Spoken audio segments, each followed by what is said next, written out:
In previous episodes, we have explored two of the major superpowers in our universe and how they fell off within cyberpunks, as they would go on to ruin their own economies and try everything possible to gain trust on the world stage once again. For the USSR and the NUSA, they have officially lost their superpower status, and that goes for the other country we are exploring today, that of course being China. China's history might not be the longest, but it certainly has gone through some horrors to get where it is today in 2077, and with it has also seen major events take place within the city of Hong Kong, which has changed quite a lot, which is probably the biggest understatement I could make. So what happened within China? What's their relationship with Hong Kong? How did they lose their superpower status, and what are they up to in the year of 2077? This is the story of the People's Republic of China in the Cyberpunk universe, and this is how they fell apart.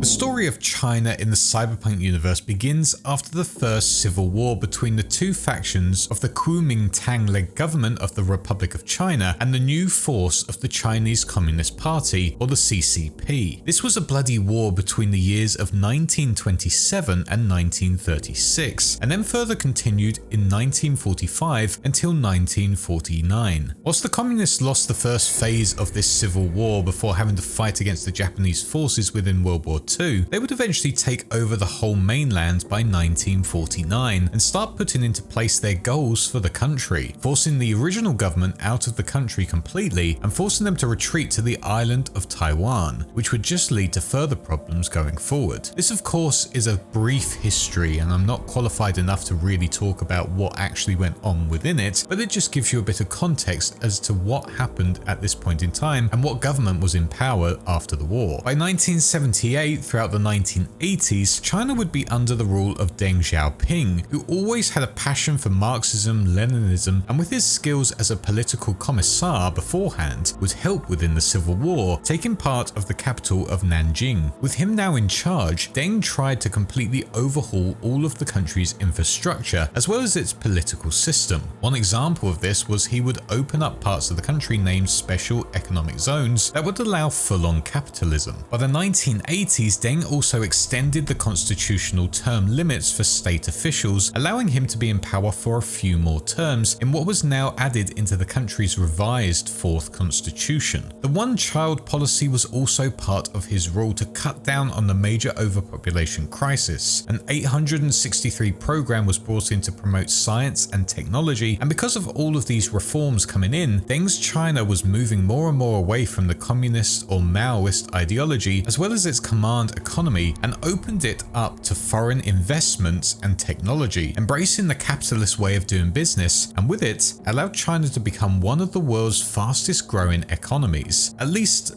that was the idea anyway. Within the cyberpunk timeline, however, Deng's reforms failed to work completely and instead resulted in an extremely corrupt government which looks similar to a robber baron form of capitalism. Essentially, this was where one corporation or entity would own so much of a monopoly that they would completely crush its competition. It would rig elections, it would take over everything because it had the most power and resources, something that was seen a lot within the industrial age of the 19th century and the early 20th century, usually seen with oil barons, hence the name. In 1992, something needed to change as the population was getting fed up with the rule of the CCP and the way Deng's reforms had just turned them into a completely corrupt dictatorship, or at least a country run by just one entity, and they had no say, which completely went against their original ideologies anyway. With this, an ex-high school teacher named Hua Yuqi went around the country preaching about a hardcore form of Maoism as well as an agrarian policy. Maoism was similar in style to Marxism and Leninism, but varied a little bit to fit more of the Chinese way of life. I'd explain it further, but I don't feel like I have the necessary skills to differentiate between the two political ideologies. Essentially, Maoism was the workings of Mao Zedong, a revolutionary politician between the years of 1954 and 1959. It didn't take long before this high school teachers movement started to pick up, as 2 million citizens started to follow his new beliefs. Most of these individuals were from extremely poor families, desperate for something to change, as they had nothing left by this point in the 1980s. Knowing they had a big enough movement to actually make a dent against the current government, the Maoist Loyalist Cabal, or the MLC, moved against the government, and this in turn started what was known as the Second Civil War. In 1995, the MLC would take a major victory as they were going to take over all of the city of Huangzhou. This hit the People's Liberation Army hard, as they also found themselves fighting a war on 3 fronts. Out to the west of them, they would be fighting the Tibetan uprising, who were hitting them with everything they could, and in the northwest, Muslim extremists who were funded fully by the Soviet Union and their megacorporation of Sovoil were also hitting them with everything they had. And finally, there was of course the MLC combined with the Khmer Rouge of Cambodia, who were attacking the People's Liberation Army down in the south, meaning that apart from the east, the PLA were completely surrounded by multiple factions desperate to take out the government and their corrupt rule over the land. 2 years after all of this, the Chinese government were able to gain their own victory, as they would win back Hong Kong from the British, who simply gave it back to them, as they had their own problems at this point in time. However, it didn't take long before the MLC charged into that territory, taking over all of the countryside and eventually making it to Kowloon Bay. A further 2 years after that, riots started to kick off within Hong Kong, as the MLC had to now contend with the triads and the corporate firms who still remained in that region. The triads being an international crime organization who ran themselves under a strict code of honor, albeit they weren't as strong as the Yakuza. If someone were to go against their rule or offend them, they would most likely be diced up and scattered all over town as a warning. With all of this going on, martial law would officially be declared, and when it did, both the triads and the corporations joined up together, formed an alliance, whilst the Neo-Hong Kong Army tried to reorganize themselves and fight back against the invading forces who were still trying to take the city from them. In 2002, the whole world went into what was named as the food crash, as farms all over the world would be hit with major problems. Wheat crops were the ones hit the most, and because of it, the whole of northern China was sent into a full-on famine. To try and survive this, everyone living up within the north flooded down into the south of China, hoping they could set up their new lives there. But of course, this would just cause more problems, especially as the war was still going on during this time. The flooding refugees to the south must have helped the MLC massively, as in 2005, they were going to control pretty much all of southern China. This was probably helped thanks to the Second Corporate War, which was also kicking off within the South China Sea between both Sovoil and Petrochem. Seeing this war getting extremely heated and mass destruction happening all over because of their own civil war going on, China as a whole could not do anything to step in and stop it. They had to just sit back and watch all of their resources be taken and hope that the corporate war didn't reach the mainland. Seeing how much China's economy fell off during this time, the people of Taiwan turned themselves to Japan for financial and military support. Taiwan became their own land because of it, independent from China's ownership, knowing that this was the perfect time to do it, whilst China was still busy with its own civil war. For a while this worked, however it became clear that if Taiwan wanted to keep their independence in the long run, they needed more for their forces of 400,000 soldiers. So with Japan now being a close ally, the new Taiwan government decided to hire a further 55,000 military forces from the megacorporation of Arasaka, providing them with some of the best military tech possible, as well as a full defense plan to help Taiwan defend themselves if the need arose. With the civil war nearing the end, China would be under the leadership of General Jiang Shaxi, who would do the total opposite of what Taiwan did, and were going to sign the China-US Mutual Aid Pact, which would allow American involvement on their land and would also bring in Militech to form together with the corporate conglomerate of the CITIC, which was essentially a group of Chinese corporations. With this pact now signed and Militech getting themselves involved in Chinese business, the US would supply China with tons of the latest weaponry and equipment to help them solve this problem once and for all. A few years after the pact was signed, a cyber strike team would venture into the mainland and went on to assassinate the man responsible for the whole of this second civil war, Hua Yuqi. With Yuqi now killed, his Maoist movement would fall to pieces, as the now heavily armed People's Liberation Army hit back against all of the land they lost. This army would go from city to city, taking out all of the Maoist loyalists, and a year after all of those cities and provinces fell in 2014, the PLA would go on to reclaim all of South China once again, all apart from one location, that being the province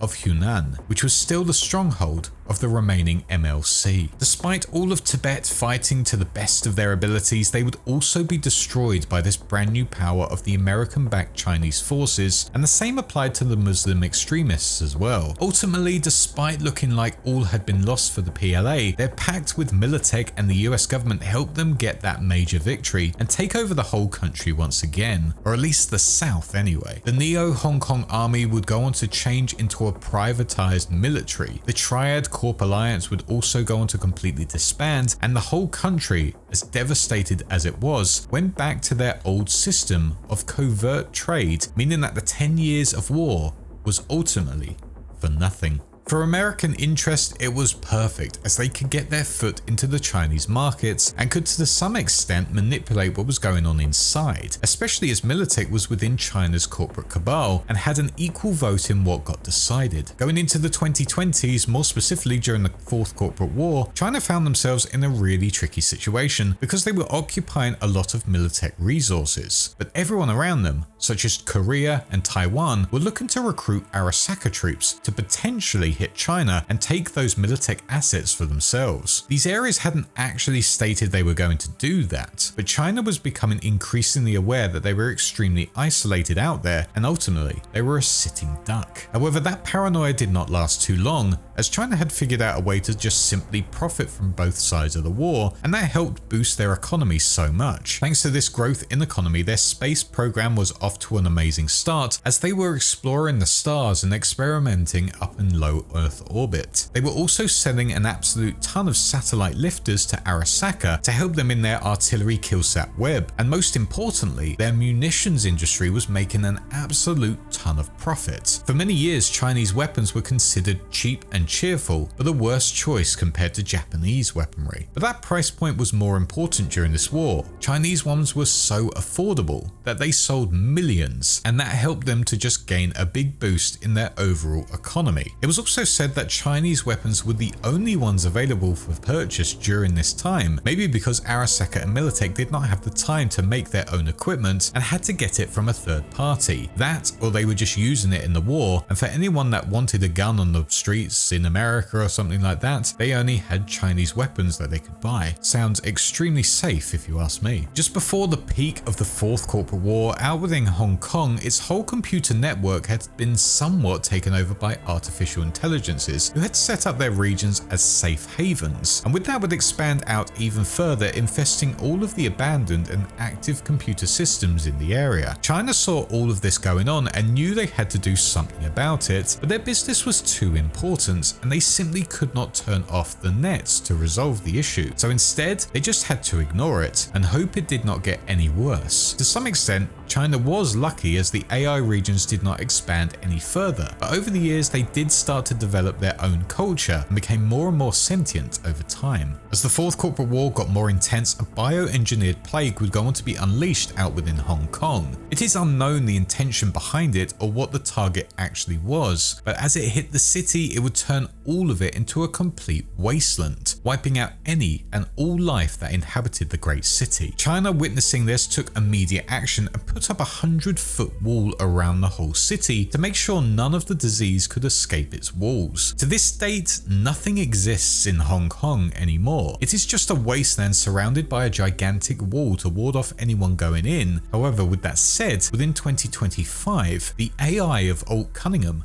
would go on to set up a new region within the net that was to be a haven for herself and any AI wanting to join her to be free from human involvement. This was to be called a ghost town.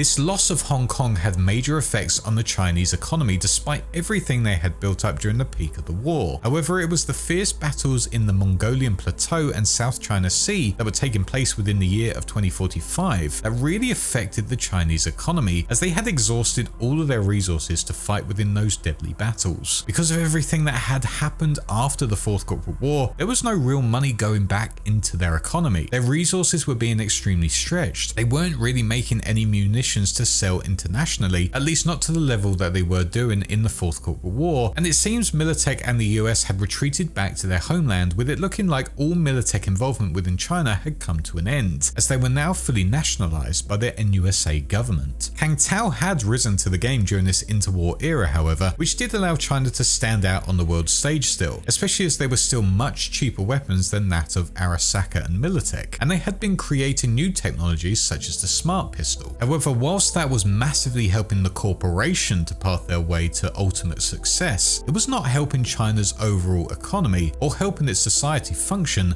as a superpower, or even as a strong country itself. By 2077, China made some dramatic changes in the way it worked as a society. The biggest thing they did during this year was by banning all human-driven vehicles. This was because the government wanted to focus heavily on AI, and made it so that AI-driven vehicles were the only things to be used on the road. This had major effects on the general population, as they would be forced to not sell their cars, but get rid of them completely. However, the government saw fit to supply them with AI-driven cars, so they wouldn't be completely without transportation. However, the financial burden that would have put on the country must have been horrific. That said, it was a crafty way of the Chinese government being able to track all of their citizens and what they were doing on a day-to-day basis. Even bicycles owned by the public had to get tracking devices put on them, which were issued at government facilities. Otherwise, if you didn't have one, you would be arrested for breaking the law. Maybe this was an opportunity for China to show off their latest AI technology on the world stage. However, it is more than likely to make it a big brother state and to monitor what was going on within their own borders. It is unknown if Alt is involved with all of this, as a lot of China is surrounded by AI safe havens, especially within Hong Kong, but at this point in time it is unknown how this is all functioning. As for international relations, China would go on to sign a trade deal with India, as they were neighbouring each other and could work well to bolster their resources. But the big one that China was chasing down was with Arasaka, who had a major arms deal on the table. The problem was, China had to compete against their old rivals of the Soviet Union, who were also desperate for this arms deal. It was said that this deal was so significant that whoever lost it would be at a severe military disadvantage and would most likely be attacked by the other party who had new munitions. The Soviet Union got quickly to work, sending in their fixer Mikhail Ukolov to try and get those negotiations working with Arasaka on behalf of the Secretary General of the Soviet Union. Regina Jones, a local fixer in Night City's Watson area who was indebted to the Chinese government, would be tasked with tracking down this negotiation and to obtain Mikhail's data shard about the ongoing negotiations to deliver them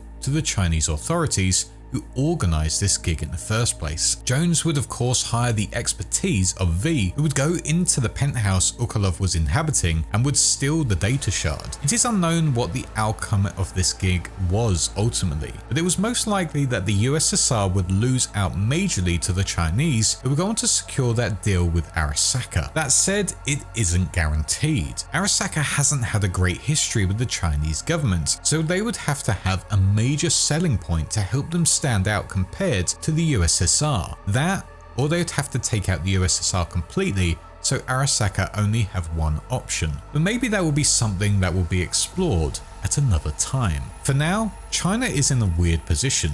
It's certainly not a weak country. It still has a strong military, but it really isn't at the same level as Japan, Europe, or even the NUSA to some extent. Whilst it has the mega corporation of Kang Tao helping its economy to some extent and helping it stand out on the world stage, it's still dealing with members of the Maoist movement fighting from the shadows, hoping to one day take over once again. But ultimately, China is just out there existing, trying to profit as much as possible from anything going on. Hong Kong is an extremely interesting one, however, as it is still a hotspot for AI who live there away from any human involvement. But who's to say they want to stay there forever? Maybe they will break free and go against Alt, who built up this area for them, and take over China as a whole. Or maybe they already have, and we just don't know about it. After all, their car industry is only AI-driven cars now, and everyone has a tracker on them at all times. So maybe something much more sinister is going on over on the mainland. But hopefully,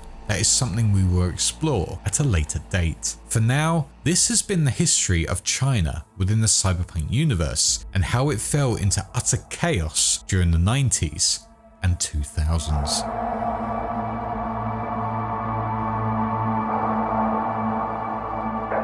I want to say a big thanks for watching this video once again, and do let me know what other countries you'd like to see explored in a later video. A big thanks to my patrons for their endless support, including my small fishes, our big fishes Ben Chance, Jono, Knoxfox, and our new guy This Mind of Mine, my YouTube channel Wise One, Sith Lord 906, Video Gamer 75, and Planet Nanotarium, my Shark Jason X117, my Megalodon Sinus and Hazy Thoughts, and my incredible Starfish Nanohertz. But with that all said, thanks so much for watching again, and I shall see you all in the next one. Cheers.